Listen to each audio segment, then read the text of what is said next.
So let's try to first understand, since we will be setting up IDE, which is IntelliJ idea, and let's try to understand what a IDE gives. Just a brief. So as you know, there are different IDEs. Most of you might have worked on Eclipse already. Most of them provide a open source or free version of their IDEs. IntelliJ has a community edition, also has an enterprise edition. Eclipse is completely free. Similarly, there are NetBeans IDE and some other IDs. So if you know, it stands for Integrated Development Environment. So it's basically a place where, or an environment where you can basically write your code, compile your code, debug your code, and also run your code, right, in different languages. It also provides you with different options to build your code. It has got different integrations, plugins. So it's basically a suite of different tools and plugins put into a single environment, which is particularly a development environment, right?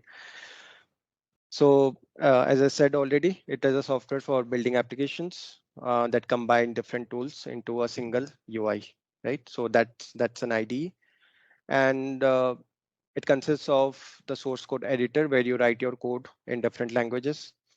It consists of debugging tools so that you can inspect any errors which are present in your code. Um, it consists of different build plugins so that all the different processes for languages, including the code compilation, is automatically built when you are writing your code or when you are trying to run your code, right? It also helps with syntax highlighting. So that means if you're writing some code in Java, or if you're writing some code in, say, Cucumber or any other language, right? So every language will have its own syntax, and that will be highlighted when you are writing your code in your IDE. And then auto completion. So this feature is quite common. So whenever you're writing any code, it will give you some suggestions so that you can complete that part of the code. It uses its own intelligence to kind of know that what would be the next part of the code, right? So that is what is autocomplete. Okay, so this is a brief idea of the IDE. Now let's go and set up IntelliJ idea. So any questions anytime, just stop me there itself. Okay. So IntelliJ idea is part of the JetBrains company. It has got a lot of other tools. It has it has got a suite of continuous integration tools as well. So this is one of its tool, which is a IDE. And as I said, there is a community edition, there is a ultimate edition, right? So the ultimate is the enterprise development environment. It's not free. It comes with a lot of other features like support for different languages and frameworks like Spring. You will find JavaScript, TypeScript, right? So these are not available with the community edition. But for this training, the community edition is fine because we'll be working mostly with Java and Cucumber and Maven. So all these are already available in community edition, or they can be plugged, right? So here you can download the exe file and just run the exe file to install it, right? I have already downloaded it. Don't want to waste time downloading that. So let me directly install it. It's pretty simple installation, um, nothing exceptional. So this is the community edition.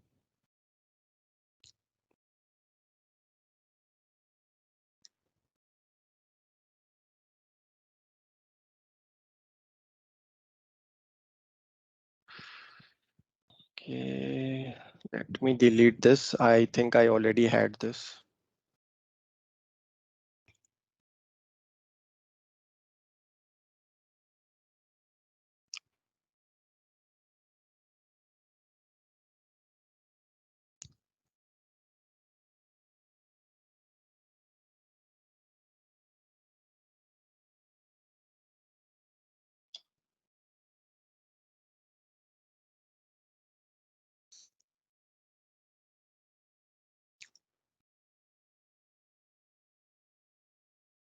Okay, so you can associate different languages if you want and the setup itself. Okay.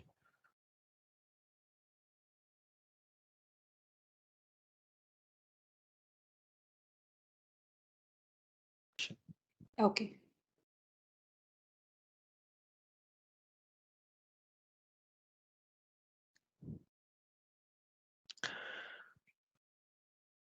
So one of the biggest difference in IntelliJ IDEA and Eclipse, if you have already worked on, so Eclipse, everything you have to set up through plugins, but IntelliJ IDEA, it already comes with preloaded plugins. You will find a lot of things which are already part of IntelliJ IDEA. You don't need to do anything else. It's already set up as part of its, right? So that's one of the differences. So this is the IntelliJ IDEA. It's kind of the home screen. Um, okay, so we are going to go through some of the things which I wanted to show you. Right, so exploring IntelliJ IDEA. So how do you create a new project? Some basics like the navigation pane, how do you navigate between different files? Then what are the different folders which we'll see when you create a new project? So we'll see that, how we can install plugins, how you can do some other customizations within your IntelliJ IDEA, right? So these are the things I wanted to show. So this is the home screen, as I said. If you go into customize here, right, this you will find inside IntelliJ IDEA also when you start IntelliJ IDEA. Now, if you want to change the color theme, you can do it here. Now it's changed from black to white, and there are other themes also, right? You can change the font size of your if you're writing any particular code, or if you want to change the font size of the overall tool, right? So those are the customizations you can do here. And this is the plugin section. This I will show you inside the tool as well. But this is where you can install all the different integrations which you want with your IntelliJ IDEA, right? So one of them is like Cucumber, right? Although we'll be using it later. So Cucumber for Java, right? You have all the different plugins for all the other languages as well. So you can directly install it here, Cucumber for Java. Okay, so it is asking for installing Gherkin as well. So it will install that. And then you can restart IDEA to integrate that plugin into IntelliJ IDEA. Okay, so I was talking about how you can create a new project in IntelliJ IDEA, right? So either you can open existing project from your directory folder, wherever you have kept your projects, right?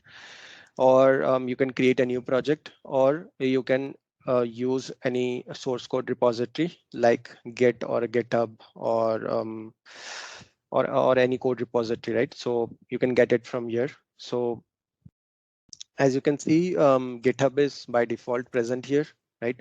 You can even sign in into your GitHub account. Once you sign in, it will show all the projects here which are present in your GitHub account, right? And you can directly open them here. If not, then you can put the repository URL. So we are going to talk about Git sometime later. So I will tell you what all I'm talking about, right? But for now, just remember that you have to put the repository URL if you are using any Git. If you are on older versions of SVN or some other repository, you can also use that. So you can put the URL. This will be the directory where it will be, the repository will be cloned, right, into your local repository. And then you can directly open that project in your IntelliJ IDEA. Something similar to what you do in Eclipse or any other IDE. Okay. So this is the way of creating a new project, right? So once you click on it, if you have got a JDK, right, already set up, it will show it here in the drop down. Okay. It will be automatically selected. I have installed the Java 16 JDK 16, so it is showing it here. If there is no JDK installed, you can it will show you the option to download the JDK. or if you have already downloaded, you can also add it directly from your local folder, right? So JDK is obviously the first compulsory thing before you write any particular program. Okay, and then I was talking about the default integrations, right, with IntelliJ IDEA. So these are the default integration. Java is already there. Maven is already there. Gradle, which is again a build tool. So Android is also present already. Groovy, Kotlin. So these are all plugins which are already part of this IntelliJ IDEA setup. Okay. So if I want to create a Java project, right? So it's just going to next, and then giving a project name, right? So let's create a project, say training or Java training. Okay. Once you click finish, it will start your project.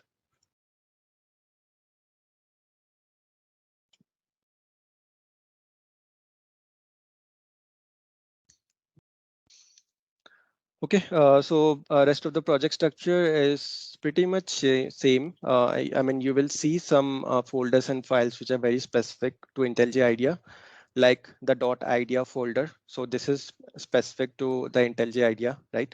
So whenever you are checking in any code to your repository, you should ignore this .idea folder because it's not part of your project. It is part of the IntelliJ IDEA. Similarly, for your project, it will create a .iml file in IntelliJ IDEA. It is again part of the IDE, not part of your project. So you should ignore that. I will show you how you ignore files when you are trying to push your code into a repository. So we need to exclude some folders every time we are trying to push any code into a repository. Whenever you are working in your organization or even general practice, you should exclude folders like the reports, screenshots, because these are not a part of your regular code changes, right? So you should ignore all these files.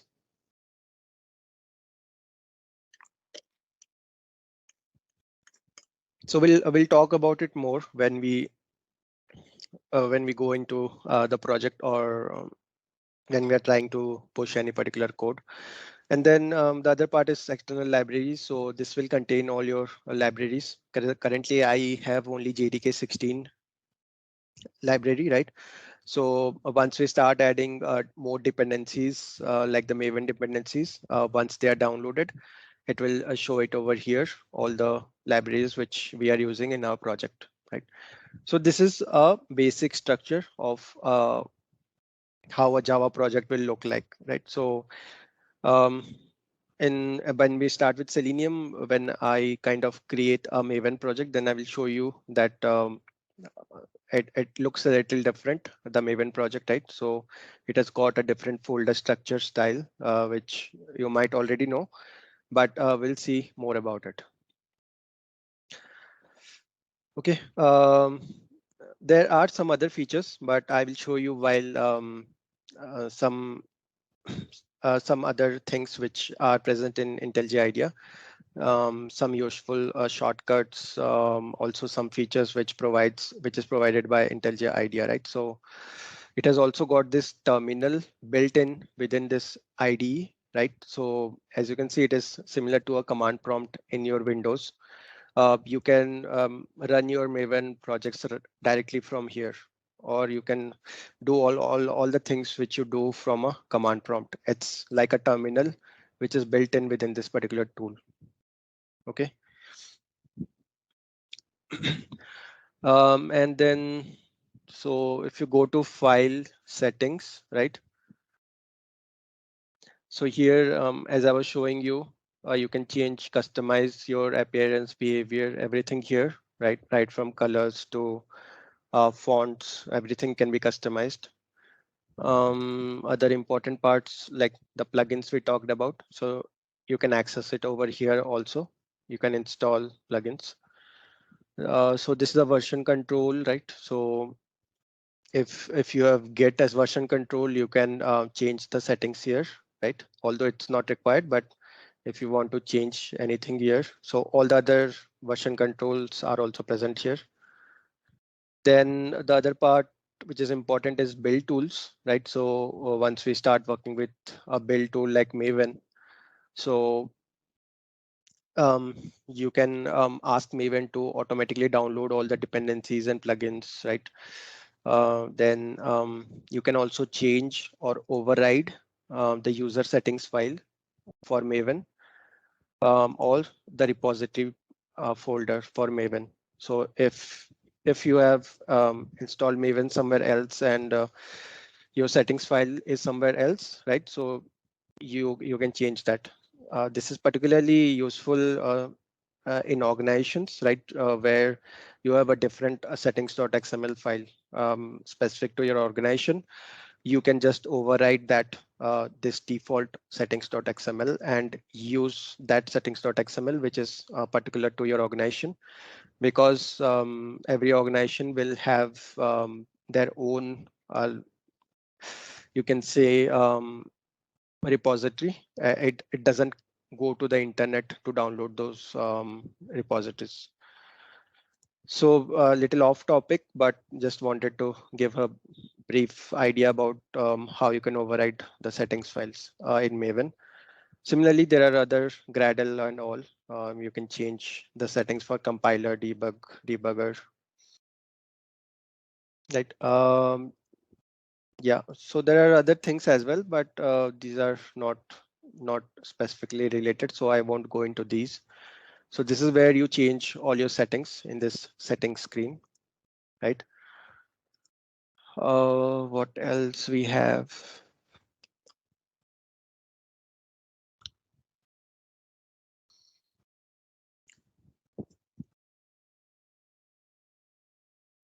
Okay, so I'll tell you all the remaining parts when we when we start writing some code here. Okay, so let's go back to what we are looking into.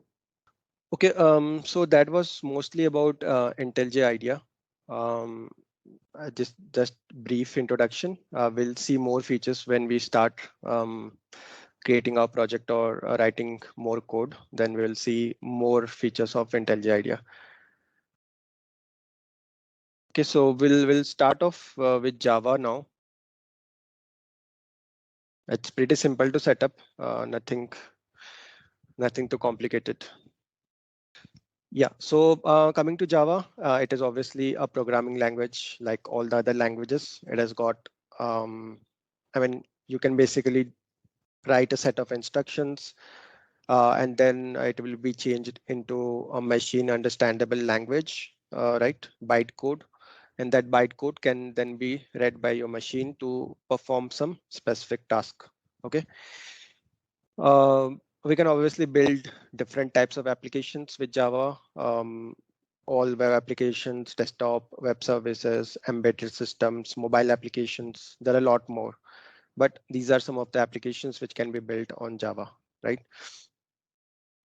Now, coming here, so Java is a platform independent language. And what does it mean? So if you write your code in a particular environment or platform, it can be run on any particular platform. And that is possible through JRE, which is Java Runtime Environment, right? So that makes it possible for you to run your Java code on any particular platform. And that is why Java is known as a platform independent language, because it is not dependent on any particular platform. You can write it in Windows and you can run it on Linux or Mac or any other operating system, right? Next important point is it is a strongly typed language. And also it is case sensitive, right? So you cannot write a particular say for example, a data type like int, right? You cannot write it as capital INT, right? It won't work. You have to you have to take care of the case, uppercase, lowercase, right? However, it is mentioned in the language, you have to use it as it is. So that is why it is case sensitive and strongly typed language. That means you have to declare every variable which you are using in Java. Just an example. So you have to put the declaration there before you are trying to use a particular variable, right? So that is how it is a strongly typed language, right? So there are languages where you don't need to even declare these variables, you can directly use them, and these are not strongly typed languages. So as I said, we can run our Java programs on all operating systems, Windows, Mac, Linux, right? So jumping over to Java components, okay? So there are three different, or you can say all are part of one particular component, which is the JDK, also known as the Java Development Kit, right? So this kit is a combination of all the development tools which are required for you to either develop, debug, or run your code on a particular platform or environment, right? So it provides you with the compiler, with the debugger, with the console. There are lots of other tools which are part of this JDK. And that is why it is important to set up JDK on your machine before you start any particular development in Java. Okay. So as I said, it allows us to create Java programs, JDK. Okay. And then the other two components are a JRE. So JRE stands for Java Runtime Environment. Okay. And it is part of JDK. You don't need to separately set up JRE or even JVM. JRE is already part of JDK, and it basically enables you to run your Java programs on any environment, as I said earlier, right? So coming to JVM, which stands for Java Virtual Machine, and it is part of, or it is a subset of JRE, right? And JRE is a subset of JDK. Now, JVM, it is a kind of a virtual machine, right? And it is an engine which runs all your Java applications. So what it does is it calls the main method, right, which you have declared. So uh, whenever you're writing a Java program, a main method is the starting point of your execution. So that is where your execution begins. So this Java virtual machine, it calls that main method present in a Java program, and then it starts the execution from there, right? So without main method, you cannot basically run a particular Java program. Okay, so both JRE and JVM are kind of subsets of JDK. So once you have JDK in place, you can basically uh, create your Java programs, and you can also run your Java programs on a particular environment. Okay, so this is pretty important when either you go for interviews or you're if somebody asks you how the complete Java thing works, right? When you start writing a program, how it interacts with the JDK, JRE, JVM. So how all these components work together when you're trying to write a particular program and run it in an environment, specific environment. Coming to data types, right? Every programming language has their own data types.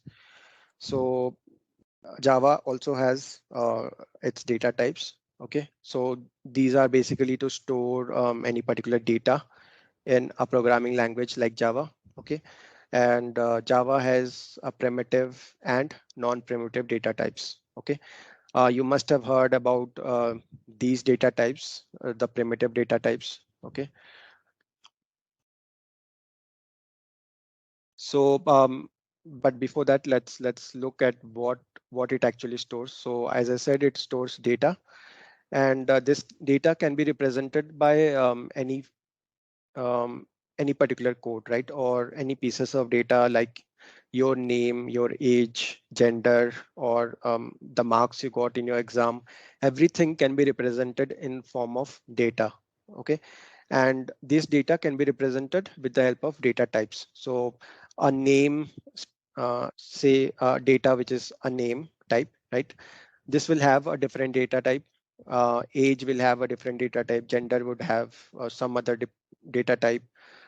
Percentage could have a different data type. So every piece of data would be related to a different data type, and that is how the classification happens in Java, right? Depending on the type of data, it would classify a particular data type.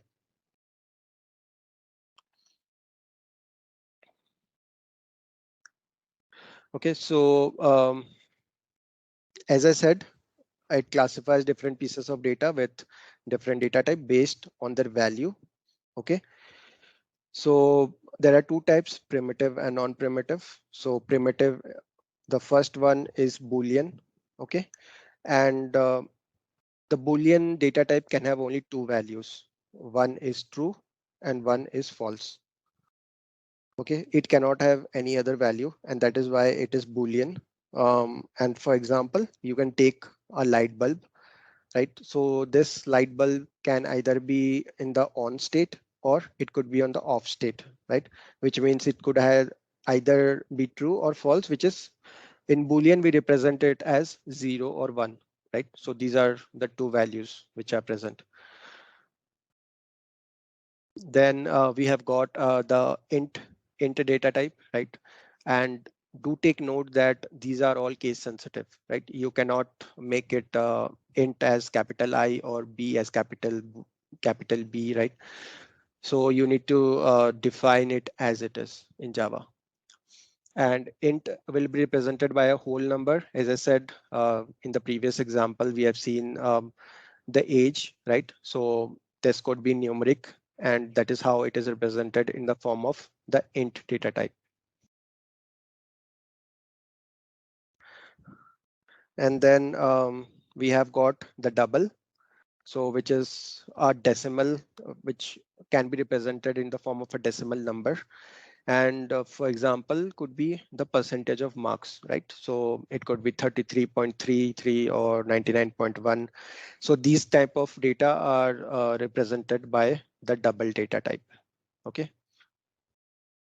And then comes the char, which is also known as character, but don't misinterpret this. You cannot define data type as character. It is not a data type, right? Char is a data type, and these are basically the single letters or characters, you can say, which can be stored in this particular data type. For example, the gender, male or female, right? M or F. Similarly, initials of your name.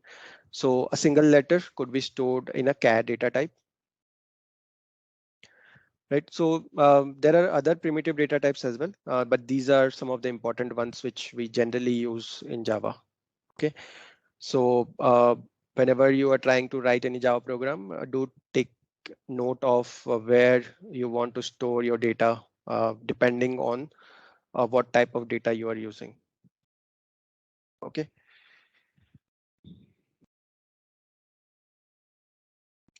So then there is the other type of data type, which is non-primitive. Okay, this is also known as reference data types in Java. And this is also used to store data, but mostly you can say you can store objects in these data types. So some examples are class, interface, strings, arrays, right? So these are all the reference data types, or you can say non-primitive data type. Okay. So any questions till now about data types? Okay, so I will continue. So the next thing is variables, right? So we have got these variables, which again combined with a data type to store your particular values, which you are defining in your Java programs, right? So to create a variable, we have to specify the data type. So an example is here, as you can see, there are two examples. So the int number equals to 10, right? So int is the data type. number is the variable name, right? And 10 is the value. There is another equals to sign. So this equals to sign is called operator. Okay. So these are the different things which is present in a particular statement of your program. Okay. So data types, variables, operators, and then value. So this is how you store your values in your data types. Similarly, the double data type will have this float or the floating value, right? 99.9. So to store this value into a variable like marks, and this variable name could be anything. It is not anything specific. You can define your own variable. Okay. So, but the data type would be already fixed, right? So in the Java language, the primitive data types are already declared. Okay, so the non-primitive data types, you can obviously change them based on your need, but the primitive data types are already defined what value it can store. But non-primitive data types, they can store any kind of objects. Okay, similarly, the Boolean, this is the example of Boolean. This is for double. Okay, so these are different examples of how you can use data types with variables. Coming to types of variables, so there is local variable, right? And it can only be used in the same method where it is declared. Okay, so you cannot use it anywhere else. It can be used inside the method where you have declared that. And that is why it is called a local variable. And then there are static variables. Okay, so we'll learn more about static and non-static in some of our coming up sessions. But this is how this is a type of variable which is called the static variable, and this can be used without creating an object of the class where it is declared. Okay, so we'll learn what is a class, how you can create an object of the class, right? But just remember that there are two types of variables, local, static, and then also a third variable, instance variable. So instance is also known as non-static variable, okay? And it can be created by creating an object of the class where it is declared. Okay, so the difference between static and instance variable is instance variable needs to have, I mean, you need to create an object of the class in order to get access to it. But static, without creating an object of the class, you can directly access this variable. Okay, and then local is present inside the same method where you have declared it. Okay, so these are the three types of variables. We'll, as I said, we'll see more about non-static and static variables and what it is later on. Okay, so how do you understand variables? Okay, so we'll try to write some code which I have shown right now.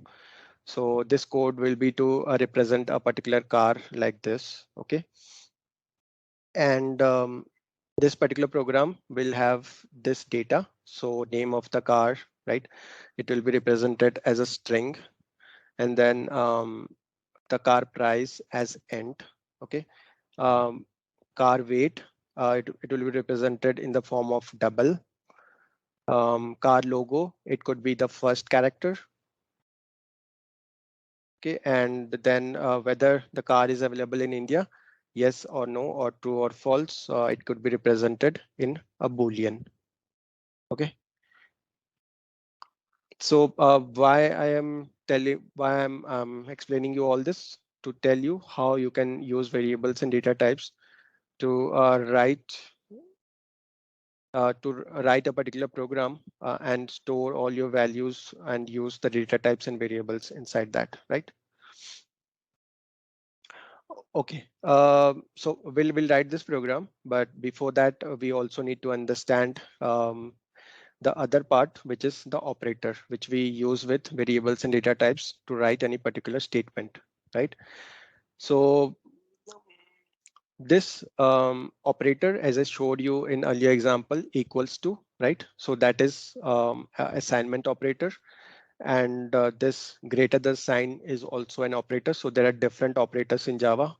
And this greater than sign is known as a relational operator. Okay. So there are relational operators like less than, greater than, equals to, less than, equals to, not equals to, equals, equals. So all of them are relational operators, and there are few more, but these are mostly used in Java. And to perform any mathematical operators, you will use the arithmetic operators like plus, minus, into, division, module. Okay, all of these are used to perform mathematical operations. And then, as I said, the logical operators like ampersand, ampersand, that means the and condition. And this two straight bars is the or condition, right? So if you are trying to make a logical decision based on your program, you can use this logical operators like the and sign or sign. Okay, and then the equals to sign is an assignment operator. There are many other operators, but these are some of the basic operators which we generally use in our day-to-day programming. Okay. Okay, so before going to control flows, right? So let's go back here and try to write this simple Java program which can represent a particular um, properties of a particular car. Okay. Okay, so yeah, coming to here, coming to our project where we'll try to write some Java programs here, right? So we have created this project Java training, and by default we have got this source folder, right? Now either inside this you can create a package, okay? Say for example something like com dot QA script dot main, or so something like this, right? So in package, in Java, a package represents, it is a collection of basically all your classes, right? So you can put all your classes into a package and then you can have different packages in your program. And so it basically helps you to kind of reuse your code, right? So you can import your package and that way you will have access to all your classes. Okay. So I have created a package here, and then I can create a new Java class. So select new and then select a Java class. Here in the new Java class, you can enter the name of the class. You can also create interface enum, right? We'll see what is interface later on. So here I need to give a name to the class. So let's give it car. Okay. So so this is the package which I created, right? com.qa script, and all the different classes which I created will have this particular package. Okay. And when you create a Java program, by default, it creates a public class, right? So this is the class. This is the class specification for your program, right? It represents that this is a class. We'll understand more about it. And public, it's basically how this class is accessible, right? So there are different modifiers, access modifiers in Java we'll learn about. So public is one of them. And this is the class name. Okay. So inside this class, as we are talking about the main method, right? So every class should have a main method. So we have to write public static void main, right?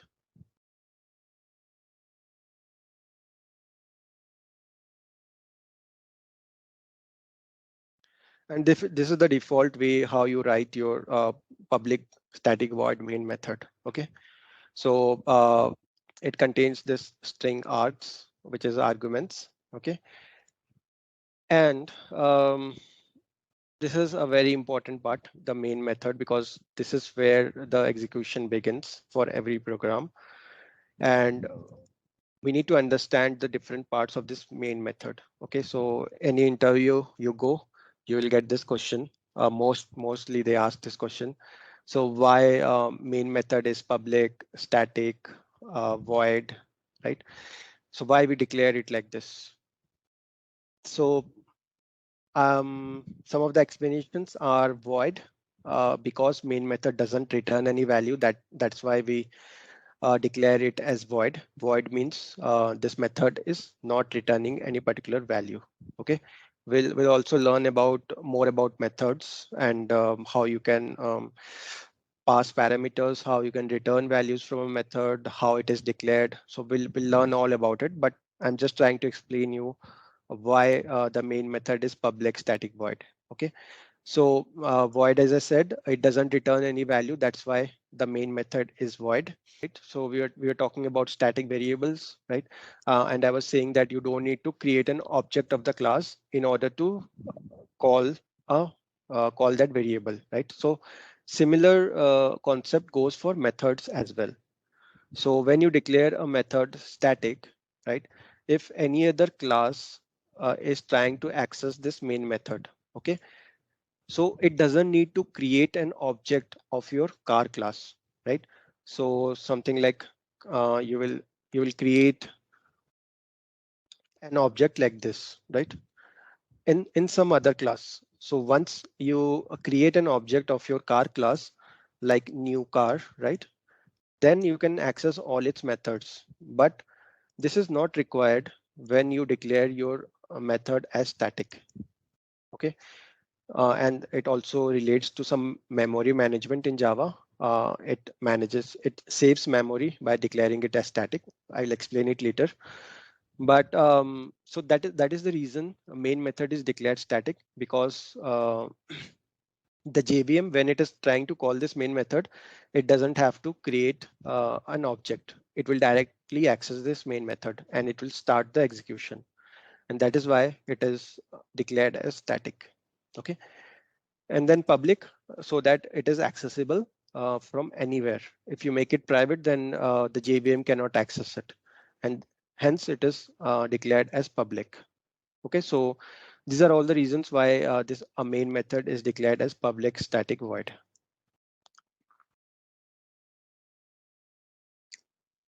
Okay, so let's go back to what we are trying to build, right? So we are trying to build a program which will have this data. Okay, so how you can declare the data? So you can declare it as string. The first one is name of the car. So you can say string name equals to Ferrari, right? So this is the name of the car. And you store it inside double quotes because it is a string, right? String means a collection of characters. Okay. Next thing is a car price, right? So it is a int data type. So we'll say int price equals to some value. Okay. Okay. Yeah. So this is a mistake, and this is where your automated compilation is there, right? So the compiler is automatically compiling your code and telling you that this is something wrong here. Okay, so the required type is int, but you have provided a string. Okay, so we need to change this into int data type. It will not be under double quotes. It will be declared like this. Okay. Similarly, we have weight. So it is a double data type, and this you can store it like some give any value. Okay. Then the logo, which is a char data type. So we'll say logo equals to something, maybe F, right? And you can see the character is represented by single quotes and it contains a single character. Okay. And the next is Boolean, right? So whether it is available. So I will now currently I will make it true, available, right? So this is how you represent different data types to kind of store your different values in your program. Okay, and then maybe you can use it any way you like. Okay, so either you can print it out or you can use it throughout your program wherever inside this particular program, or if you are inheriting this particular class somewhere else, you can also use that there. Okay, but in simple thing, you can just print it out right now just to see whether it is storing all the values correctly or not. Okay, so I'll say price. Now, since I'm here, let me tell you some shortcuts, how you can code faster in IntelliJ, right? So for typing this system.out.println, right? So what you can do is you can type SOUT, okay, and hit the tab button on your keyboard. So once you do that, it will automatically convert that SOUT into system.out.println. Okay. Similarly, you can also do SOUF, okay, and it will convert it into system.out.printf. So this is helpful when you have to write number of println statements. You can directly write SOUT and then hit the tab key on your keyboard. It will directly write that statement for you. Okay.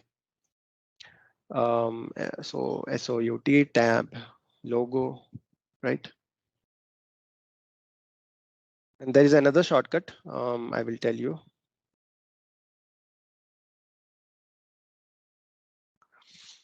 Okay, so we have written this PS public static void main, right? There is also a shortcut for this. So if you write PSVM and hit the tab, it will create this public static void main method for you directly. So this is all to save your time while you are writing your code, right? Use the shortcuts. Okay, so this is the Java program, and then in IntelliJ, you can run your Java program from different places. Okay, so either I can run it from the class here, right? So run car.main, or I can also debug it. I can run it from here directly in the car or in the class or from the main method. I can also run it once I run this, right? You will also see it on the right hand top side of your top bar in your program. So there is also a run button, debug button, and then run with coverage. Okay. So this is the console where you see your output in IntelliJ. So it will show you the desired output, what we have printed, right? With any other errors or anything.